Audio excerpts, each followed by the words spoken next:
asshole. Whitney Cummings hails from Washington, D.C. She's no. Oh, my God. Slow it down. Oh, fuck. Yeah. Let's pretend that you're at like a voiceover audition.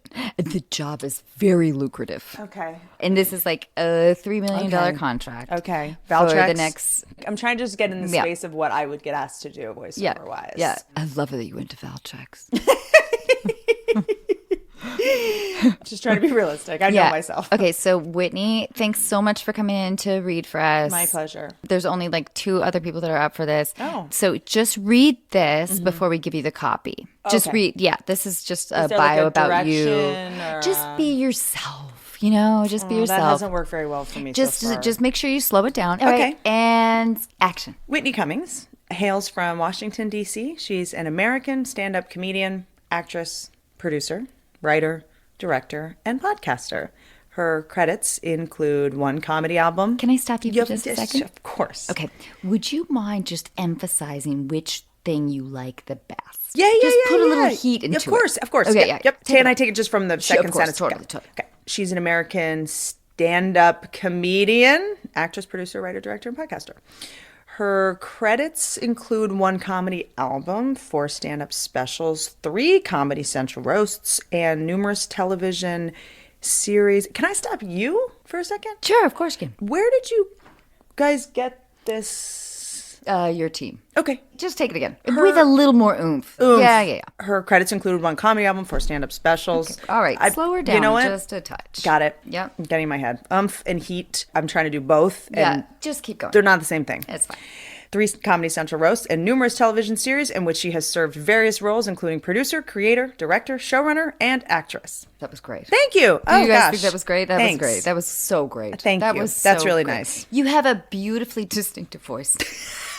You actually do. Do you get recognized by your voice? In airports, people go, I didn't think it was you until you started talking. So that's their way of saying, you look worse in person and your voice is grating and I can hear it from across the terminal. I don't think that's what it is.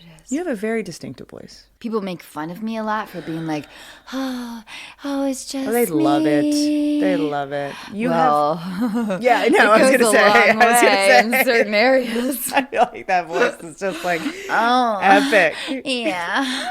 Give me a good porn orgasm right off the bat. You know what's crazy? I never have loud orgasms. They get really quiet, and I'm like, shut the fuck up! Everyone, shut up! Yeah. You shut up! Shut the fuck up! Oh, that makes complete sense. But I have give to us focus. your loud fake one. I know. I totally hear you. I don't even know how I would fake it. I've never done that before. What? No. But you could act like you can. Come on. Oh my God. Wrong direction. Yeah. I just wish girls could have orgasms the way guys do. Like they're puking. It always sounds like they're puking. Isn't it sad that that's a feeling that we'll never know? Bitch. What? We'll never know. And We'll you know never what? know.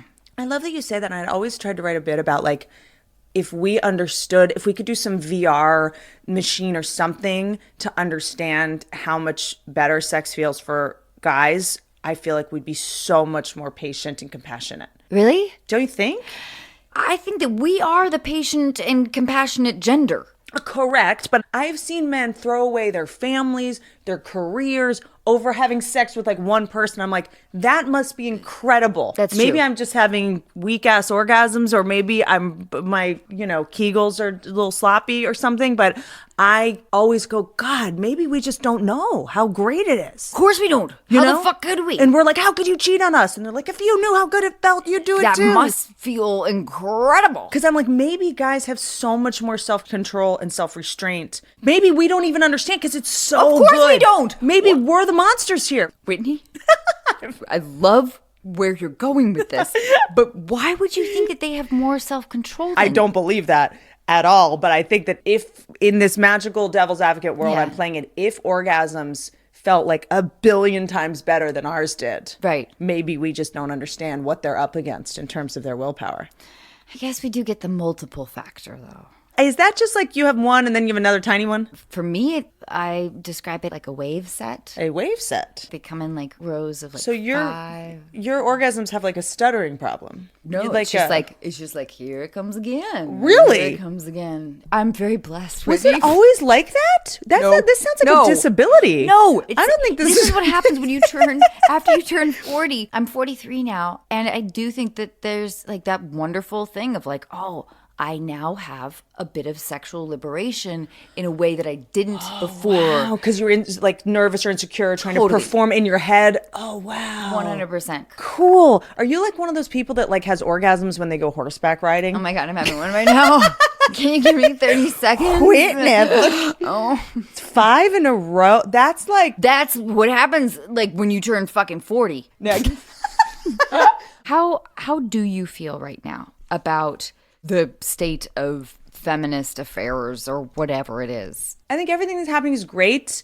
You know, it's a little white at the moment, you know? Things could just be improved in this moment. Yeah. I just remember going to the Women's March and there were no black women there. And I was like, this feels weird, you know? So I'm learning myself about Instagram feminism, about showing up and just going like, oh, we're doing the right thing, right? And then going like, oh, wait, where are we donating? Who are these people? Like, what's this actually changing law-wise? Who's actually making the decisions? Who's actually getting the money from all this? Yeah. I'm jumping around, but someone asked me recently, like, don't you think we should have a female James Bond?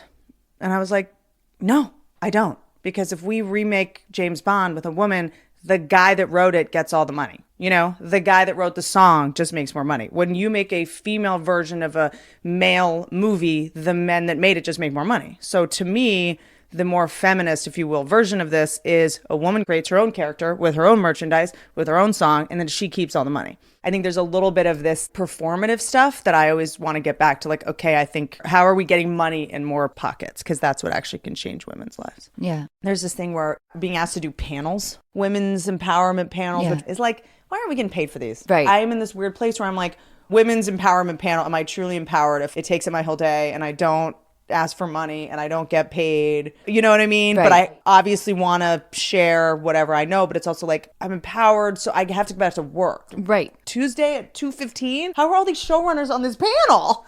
Like, aren't we all in production?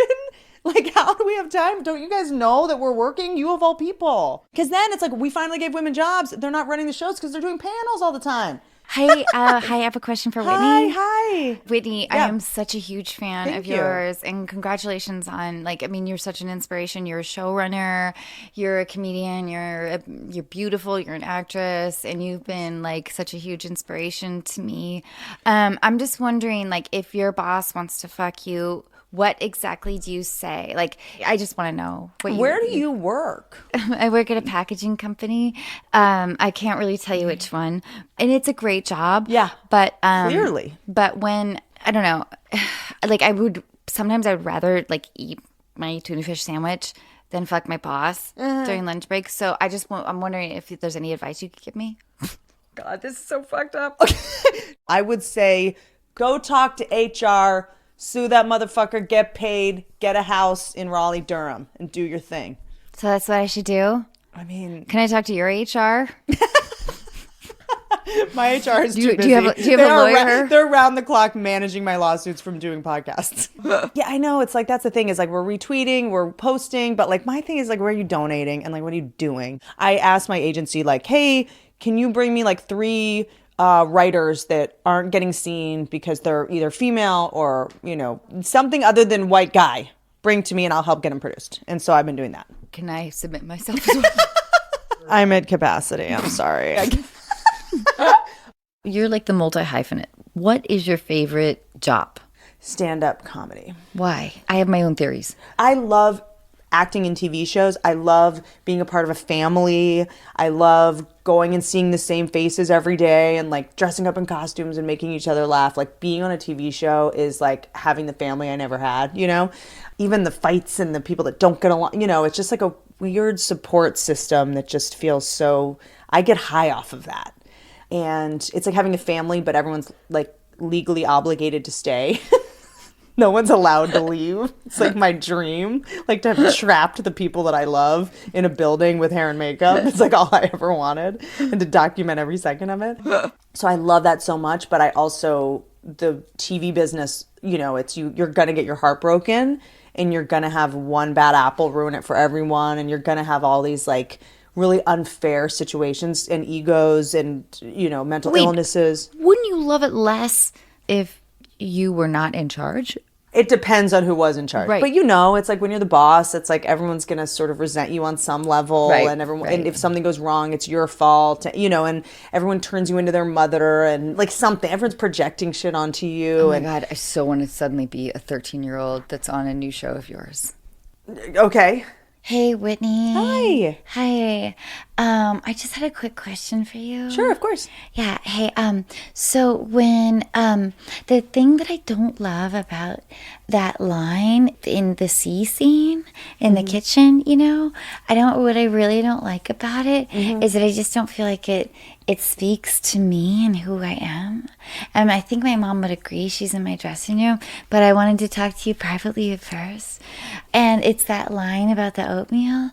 And I just don't know if it's like who I would be because I'm supposed to be a prodigy. Okay, I hear you. Do you want to give it a shot? Like, do you want to just try it? Let's just see it on its feet. I kind of don't want to because truthfully, I've always felt like, I mean, I'm gluten-free. My character's gluten-free. I just don't know if anything is feeling quite right in that scene. Well, we can do like an gluten-free oatmeal muffin. How about that? A muffin? But I just don't know if like my mom bakes or did I make the muffin? She could have bought it. It could have. So she went out early that morning. You know, I feel like if we just go out, even though she comes into my bedroom and she's like, "Wake up!" and she's in her pajamas still. Like, are they freshly baked or did she get them the night before? Could have bought them the night before. How about that?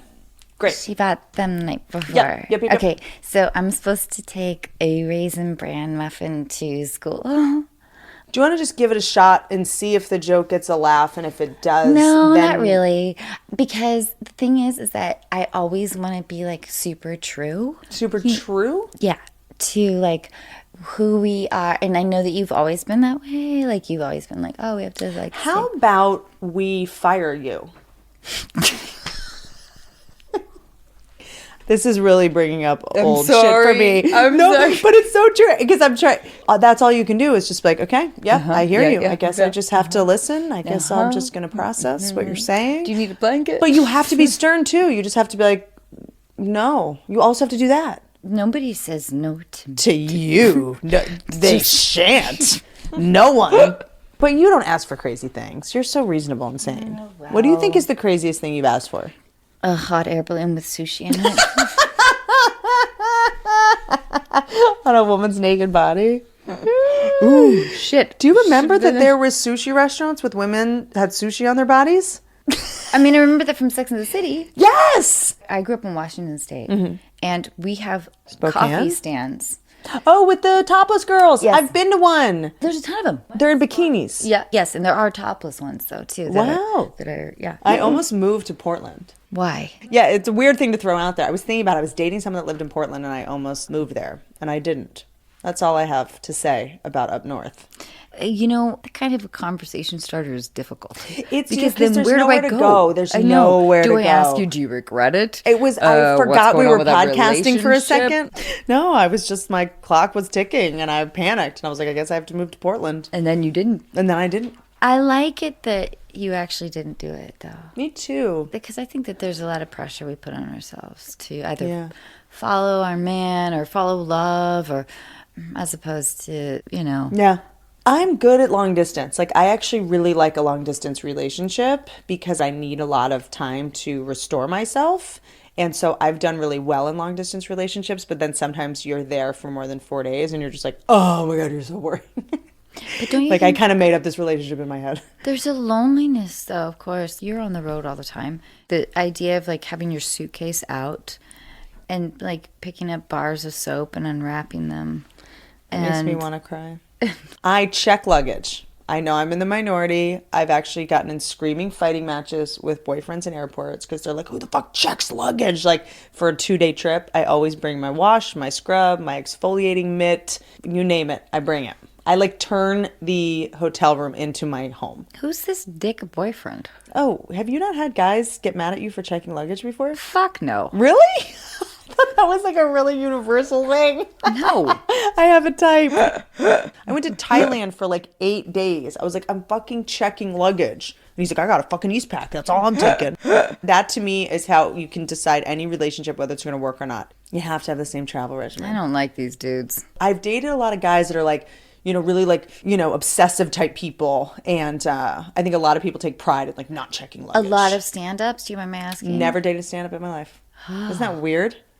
They always feel like brothers to me right away. Right. It's like, feels like incest. Right. Bobby Lee and I one time were on the road and he's like, let's just see if you can like touch my dick. And we could not stop laughing. Couldn't do it. That is funny and disturbing, and now it's seared into my brain. I'm so sorry for this image. No. Never dated a stand-up. I think I have some kind of like self-preservation instinct to not shit where I eat. Yeah, that makes sense. It's just like I'm here every night. Especially with stand-ups, like, because it is a solitary and very public forum.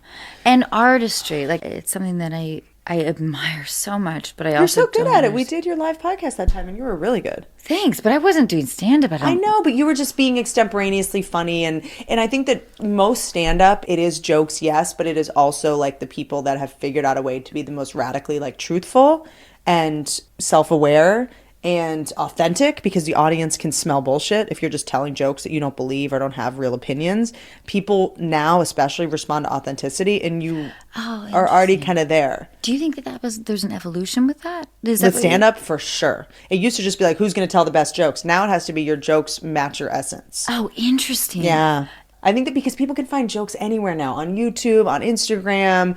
Every night is 8 talk shows doing stand-up. People are hilarious on Twitter now, memes. Comedy's everywhere. By the time someone goes and sees stand-up, they've already seen so much comedy all day on their phone that you now have to bring something above just jokes. Fuck. I know. You have to be vulnerable. You have to tell a secret. You have to tell a story. Oh, shit. That's so interesting. I know. It's annoying. Yeah. Like you finally figure out how to do your job and then the rules change. Your recognition of that is brilliant. You start to feel it. You start to feel like all of a sudden something that was really funny, it just in terms of a comedy style 2 years ago, now feels a little bit like hokey or false. Right. People don't want a performance. Right. They want to feel like they're experiencing something that no one else is experiencing live. God, that's fucking fascinating. And people, I've even noticed in the last 2 years, because of podcasts and Instagram and stuff, people will participate in the show. People will ask questions. Really? They'll be like, how's Anna? What's she like? They'll ask, what's Rogan like? Like, people want to participate. I don't know if it's because of the engagement on Instagram and responding in comments or just hearing people, with podcasts now. I mean, someone who's listened to your show, how many hours have they spent with you? Hundreds? I don't know. If someone is loyal to your podcast and they see you in person, they know you. You're friends with them. That is an amazing point that you brought up, because sometimes I will have people come up to me that have listened to the podcast and they don't want a selfie. There's this feeling of secrecy. Like, hey, I'm a big fan of your podcast.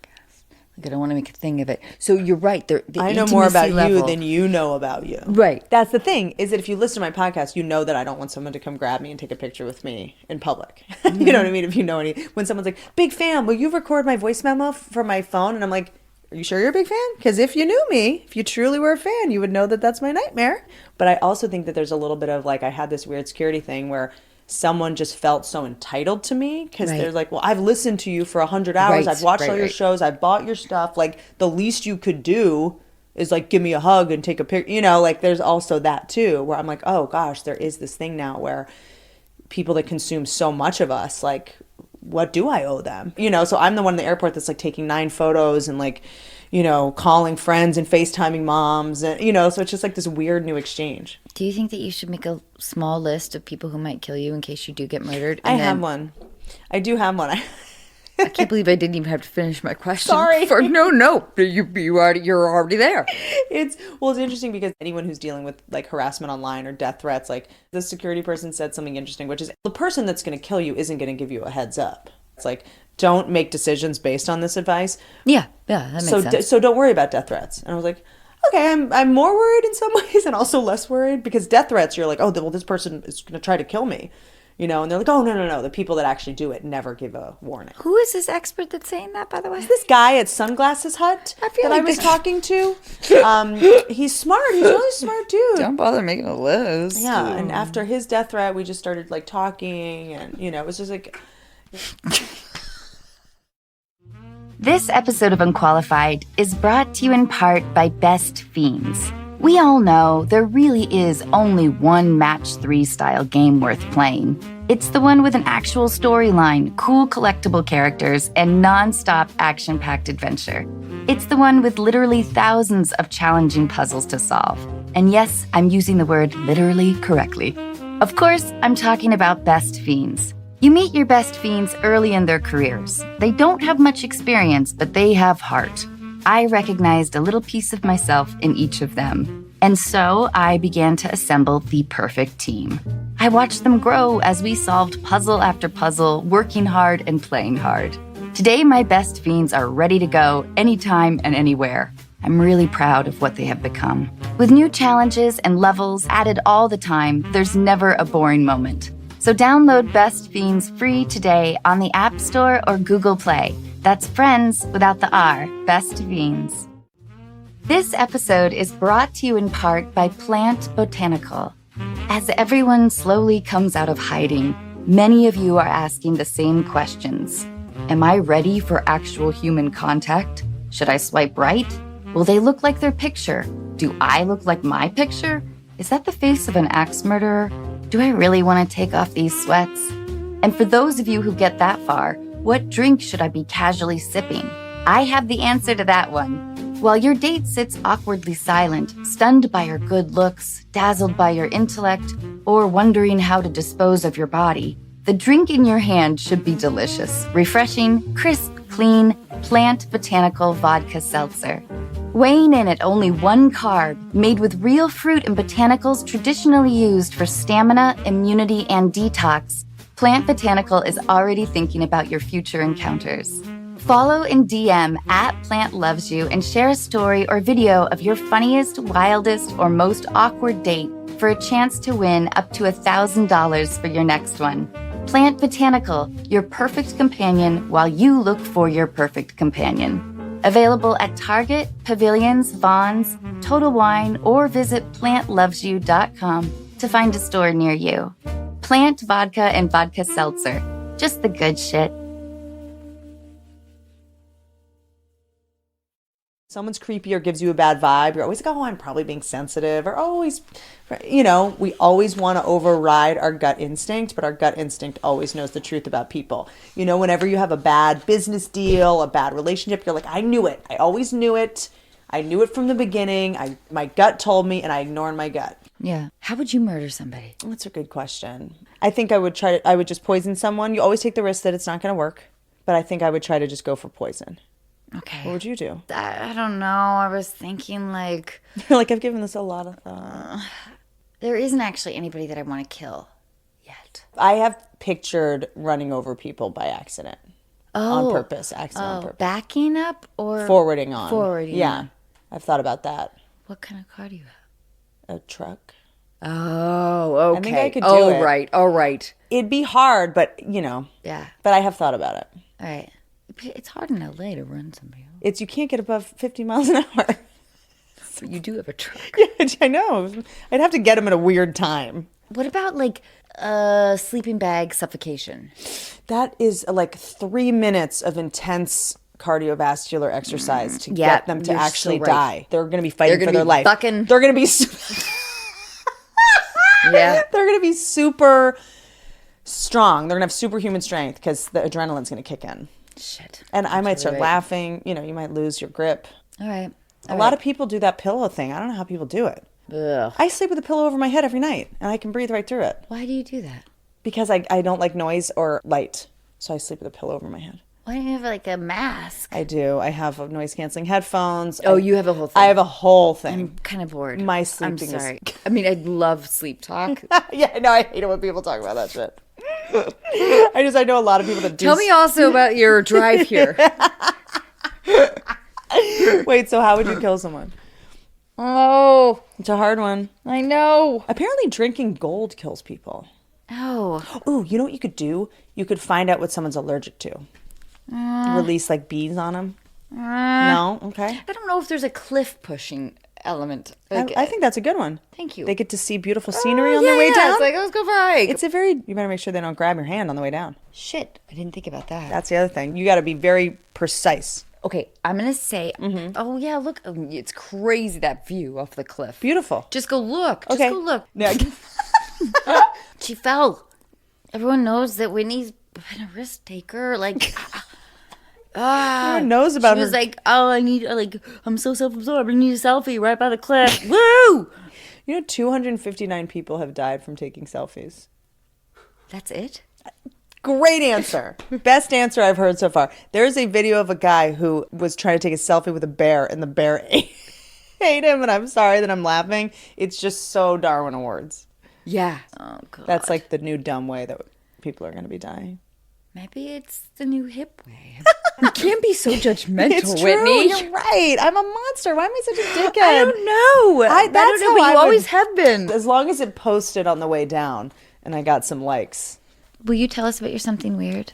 This is a book that I ordered because I bought a new house and I had all these bookshelves. So I went and I wanted to order a bunch of vintage books. And one of the vintage books I ordered is a self-help book from the 50s called Sex and the Office. Ooh, how do we navigate the workplace, Whitney? Yeah. Do I tell people if I was fired? You do not, frankly, tell people anything of the kind.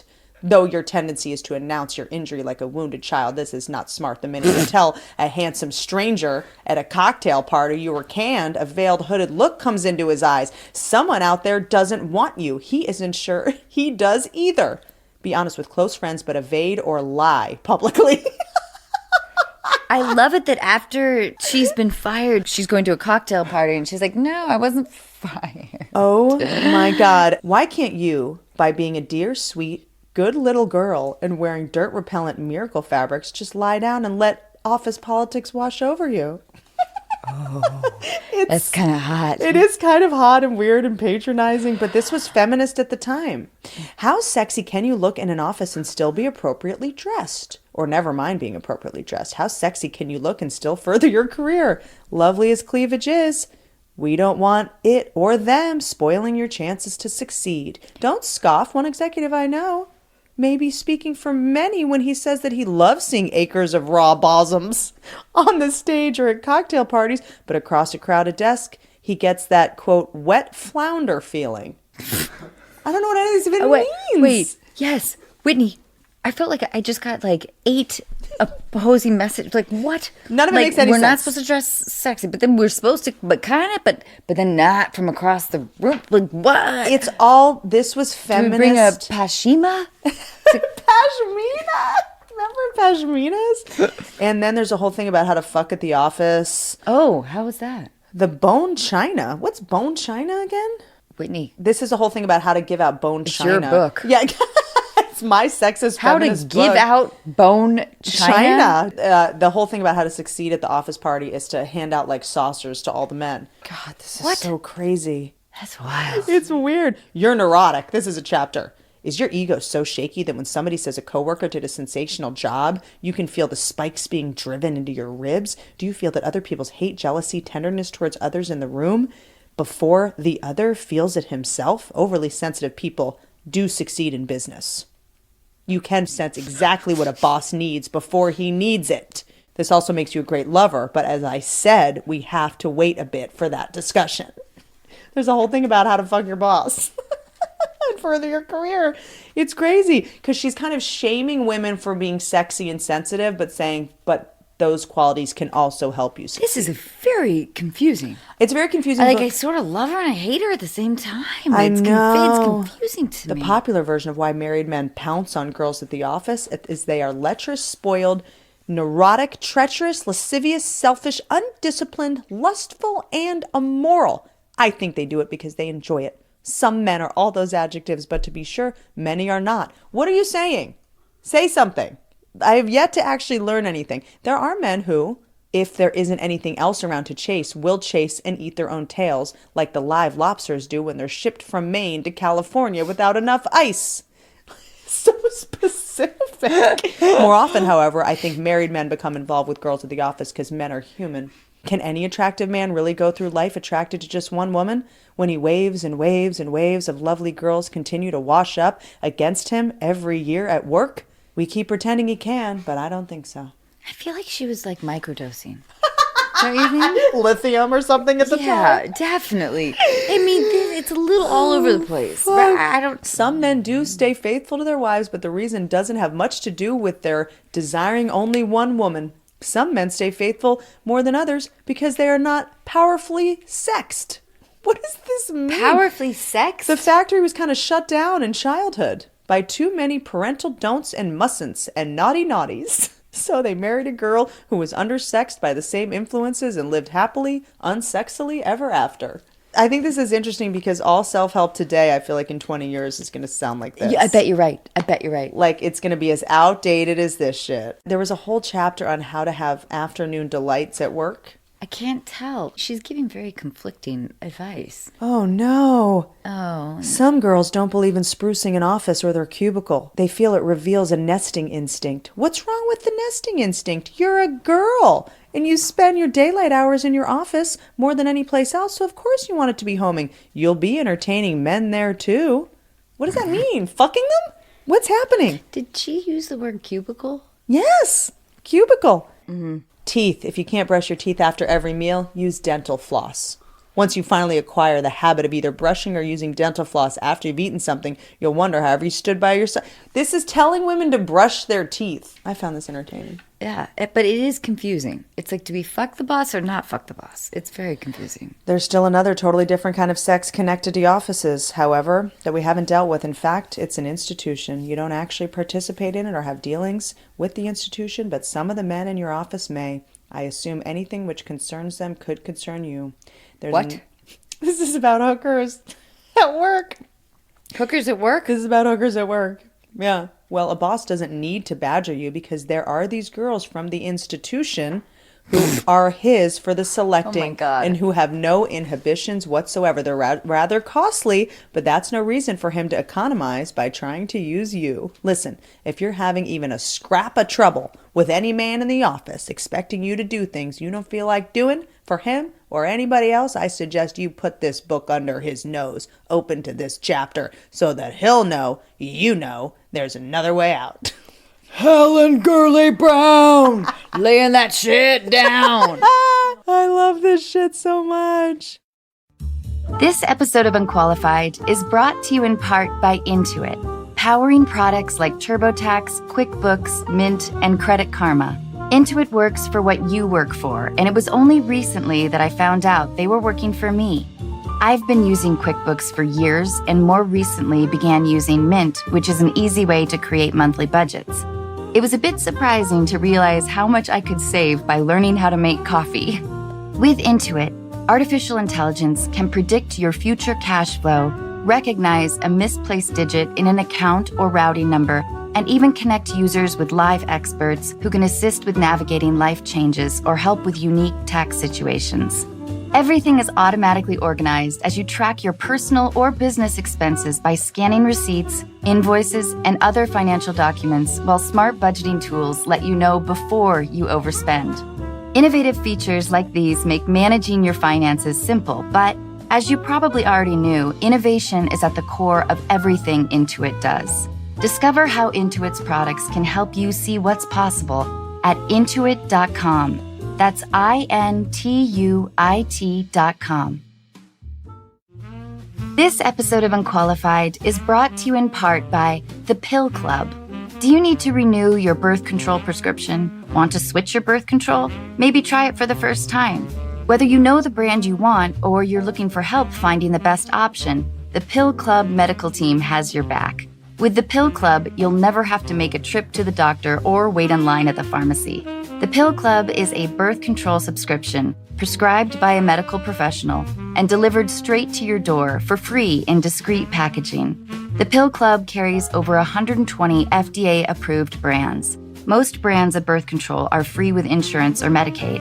Otherwise, prices start as low as $7 per month without insurance.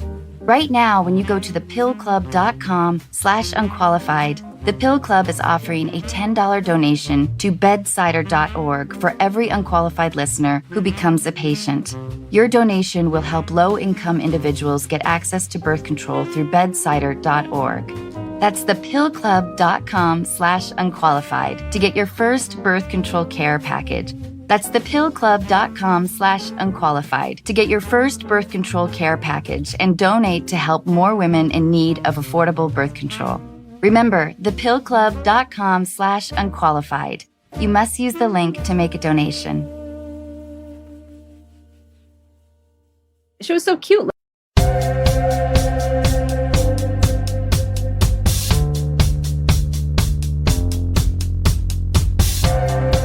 So we're going to call some people that have submitted questions. Can't wait. Okay, here we go. Hello. Hi, Donna. Hi. Hi, it's Anna. Hi, Anna. It's so nice to talk to you. Yeah, you too. Thank you so much for doing this. And I'm here with Whitney Cummings.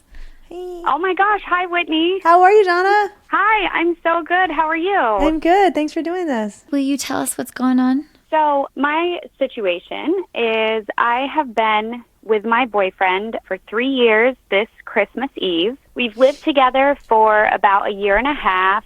We get along like really great, everything. He's 30 and I'm 29.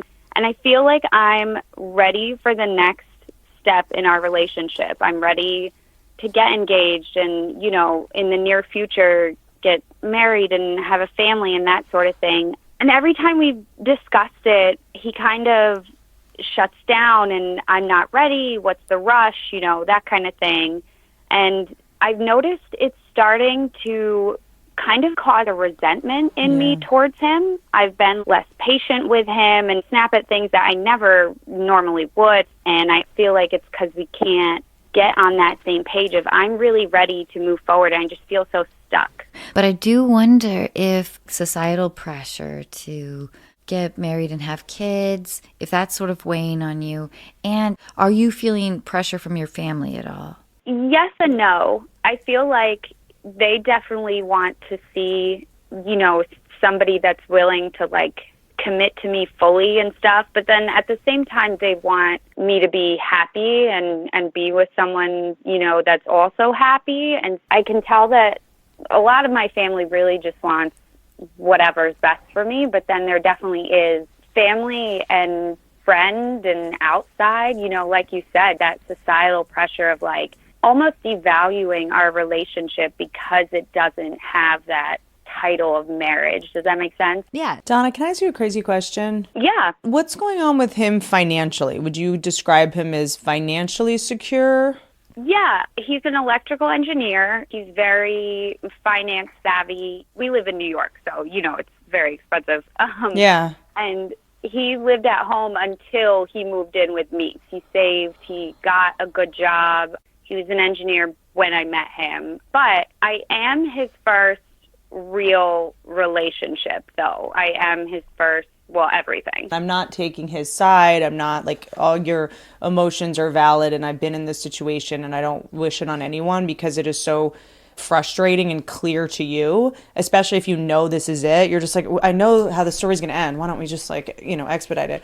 Mm-hmm. But I think a lot of people forget that for men, it seems like he's already married to you in his head. It seems like he's already committed to you, but there's a big financial burden that I'm sure he's having to sit with. Like, I have so many male friends who are like, I want to marry this person. I just want to do it right. And I just need a couple more years to save some money so that the resentment doesn't switch the other way. Yeah. You've got what you wanted, but then he's secretly resentful of you because he's going paycheck to paycheck because he spent money on a ring that he doesn't understand why it couldn't have just waited a couple years, you know? So yeah. I always just try to like put myself in the shoes of the other person, because if he does something before he's ready. You're so much more generous than I am right now, Whitney. Well, I'm just saying, I think a lot of times for us, it's so obvious, but I think a lot of men, the kind of men that I think you do want to be with, don't like to be told what to do or when to do it, you know? So it's this weird thing where when you start putting pressure on, they then recoil and then have to reset until it's officially their idea again. Donna, does your boyfriend make you happy?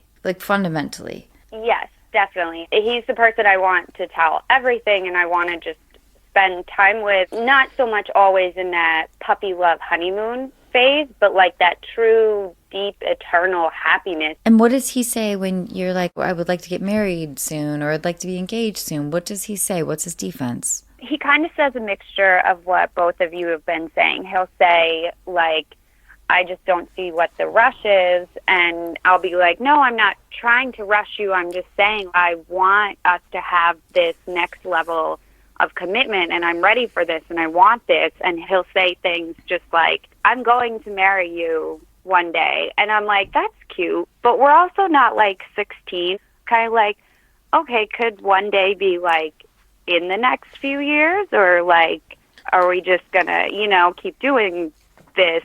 I also kind of feel like with him wanting to live with me and have this committed relationship, it's almost like, but why do you keep the one foot out the door? Right. If that makes sense. Yes, and maybe of course. That's How long me. has it been? You've been for 2 years together? 3 years this Christmas.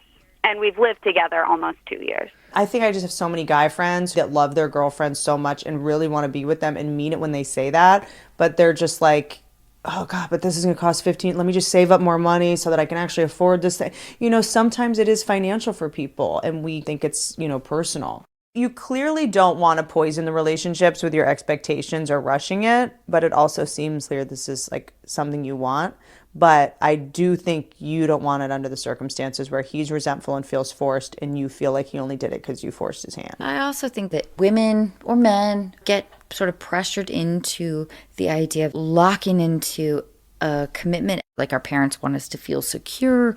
We're supposed to have babies or whatever. Yeah. And I love the idea of fighting against that inclination. So you have a sense of freedom to do exactly what you want to do. And it sounds like you love your partner, and I love that. But I also don't want you to fall into the idea of like, oh, I must do this because this is like I'm at the age where I'm supposed to do this, and then I'm going to get the age where I'm supposed to do that, because that's what I grew up with. You can also have an honest conversation of saying exactly what she's saying, going, I don't even really know why I feel like I need this right now. Maybe this is just social pressure. I don't want to force you. Pose the question to him. Like, is this just like this superficial timeline that we're socially constructed to believe we need to follow as women? Maybe it's a familial thing, but I'm feeling this anxiety. That is great. Just ask advice. him, and he might go, oh my God. And I'm feeling all this financial pressure or all this pressure from my friends to not because they're in miserable marriages. Openly talk about your fears. Right. Because I think our relationships are only as sick as the secrets we keep in them. Just don't discount all the good things he's done because he hasn't done this one other thing. Yeah. Yes, that's so true. Thank you. Thank you both so much. And I will Donna's like, I definitely gotta keep go. No, oh my God, no. Okay, guys, no, seriously, I gotta run. Yeah, you're like, thanks a lot. Thanks. Thanks, Donna. Thanks, Donna. Please be in touch. If you don't, I'll be mad, and you don't want to see me when I'm mad. Okay, no, I don't. I do not. All right. I love you. Thank you for calling. Thank you so much, ladies. I love you both. You gave great advice. I don't think, I'm very big on like, leave him alone. Just give him time to figure it out.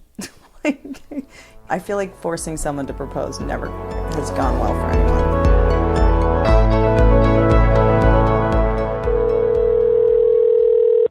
Hey, Rebecca. Hello. Hi, it's Anna. Hi, Anna. Hi, I'm here with Whitney Cummings. Will you tell us what's going on? I am currently in my first big girl relationship.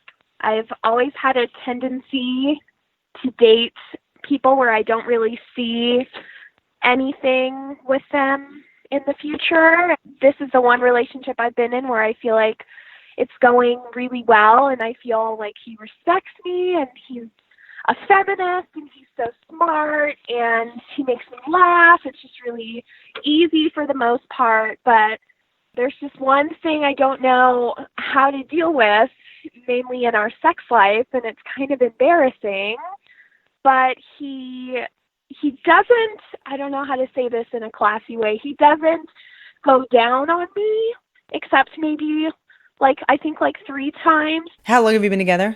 8 months. Mm-hmm. The only times he's done it is when he's super blacked out drunk, so naturally I think, oh, there's something wrong with me that I need to fix. If I bring it up, he starts talking really fast, and he gets really nervous, and then he just switches the subject, and it's clear he feels like I'm attacking him, and he gets super uncomfortable. And on one end, I'm like, okay, well, it's not that big of a deal. I should just let it go. But on the other hand, it's like I go down on him all the time, and feel like it's a matter of respect. Well, I do it for you, why don't you do it for me? And then I think if a guy tried pressuring me into something I wasn't comfortable with, well, he'd be an asshole. Can I ask you So something, I don't wanna Rebecca? be an asshole. This is Yeah. since we're just going for it here. Is it something you enjoy, and is it something you think he's good at? It's something I enjoy, and I've enjoyed with previous partners. Is it something that he's good at? No, but I don't know if he's really committed to giving it the old college try. One time he did it because we just got out of a fight and he thought we were going to break up, so I think it was just like his way of throwing the hat back in the ring to like reel me in again. I was going to ask you if it just makes him insecure that he doesn't know like his way around, but you just said something that gives me a little bit of pause. It's either that he's very insecure about going down on you and giving you pleasure because he doesn't quite know how, or he is not as invested in your relationship as you are. Yeah. The one thing I do think that gets dangerous in relationship is keeping score. You know, like I definitely did that for a long time where it's like, I did this for you and now you do this for me. Like he might, like Anna said, not be so good at it. It makes him embarrassed and feel insecure, you know? Yeah, and I also don't want to pressure him into anything, but I also like it, and I miss that happening. Before I started dating him, I was dating a girl, and obviously the sex life between two women is going to differ between a sex life between a heterosexual couple. Oh yeah, he's intimidated. He doesn't want to follow her. Yeah. He totally doesn't want to. Oh, that's 100% it. Yes. He's intimidated, I feel like. I bet you're right. It's so vulnerable to go down on anybody. And you've also said you don't do this enough. So he's already in this like insecure. Like I know that when somebody wants something of me or tells me I'm not doing something enough, then I don't want to do it because I'm like, well, they're going to think I'm only doing it because they told me to. And then you just get stuck in this weird performance anxiety thing. Is the sex good without this? Yeah. Well, in the beginning, it wasn't. It took a lot of work. This is what you've left out. Yeah. So you've been giving him notes on fucking from the beginning. Not like full on notes, but like winners. But now it's really good. Did you guys talk about the sex? We had a review. I mean, just like a breakdown after each one. I think he's intimidated. I think he's completely, you know, when you like get told to do so many things, then you just start doubting yourself. And I think he's afraid of failing. Yeah. Because I love this about you and I admire this about you. You're so self-actualized and you're so clear about what you want and you give feedback and you won't accept anything less. But I think after a while that becomes intimidating to someone. And I'm not blaming you. This isn't your fault. Yes, in an ideal world, he can take it and he can handle it. But I think with something as vulnerable as sex, his pride might be a little bit bruised. Yeah. He's following a woman that you were with, and you already told him he wasn't so great at sex before. He might just feel like he's getting too many notes. Rebecca, if you do believe in this relationship, I think that you just tell him that, like everything that feels really good. I think be specific, which is hard for women. I think we're not necessarily taught that, like, you know, put your finger in me or like lick right there or whatever. I think being specific is strong and probably would make him feel good too. Positive reinforcement. Yeah. And maybe you could also even start it out when you guys are enjoying each other. You can ask what feels good for him. And then you can have like the exchange of the actual communication, which we're not taught to do in our society. We're not taught to ask what feels good for you. Mm-hmm. And so maybe you could do that with him. And even if you already know what you're doing makes him feel good, clearly, but it will make him feel safe to ask you those same questions. I also have bad news for you, Rebecca. Oh, fuck, Whitney. There is a strong chance that you're going to live your life with guys that are not as good at going down on you as that girl. That is also just you might need to lower your expectations a little bit if you've been with a woman. Right. It might always be a struggle. But I do think that open communication, if you can say like, this feels really good and I really like this. I think he already knows though. He already knows what he needs to do. Yeah. And he's not doing it, right? Yeah. I don't know. Didn't you say you've told him you want him to do this, he just won't do it? Yeah, like I said, he gets really nervous. Yeah, he's fucking terrified. He's that's terrified. Really sweet, though. That means he loves you. So just guide him. He's terrified. Guide him. Yeah, for sure. Wow. I feel enlightened and attacked at the same time. Oh, God, I'm so sorry, Rebecca. Fuck. No, but I think he's scared. If he didn't want to be with you, he'd leave. He's coming back and he's trying. And he already did everything he needed to do to get better at sex. Like, he's obviously trying to make this work. I think he's just scared. Yeah. And yelling at scared people never makes them less scared. Yeah. Yeah. I think a gentle head guidance. That would be my solution. I'm awful. I'm awful. Hey, Rebecca, thank you so much. Please be in touch. Thank you, guys. Thank you. I can't thank you enough for being here. I love our friendship because I feel like we don't know each other that well, but we're close and we understand each other. I love you. I'll do anything for you. Really? Yeah. Like murder? Yes, I already explained that to you. Okay, thank you. Okay, and I'll do anything for you as well as murder. Okay, no, I don't. I want to do it myself. I want to do my own murder. What? I'm a control freak. Come I would on. never hire anyone to do my murders for What? me. I don't think you're that good at murder. No offense. What? Whitney. I don't. You want them to back off a cliff on their own. Listen, all right. You're a lazy murderer. I don't trust anyone who can, like, cook up a murder too quickly. I can't thank you enough for being here. I love you. I love you too. Bye, guys.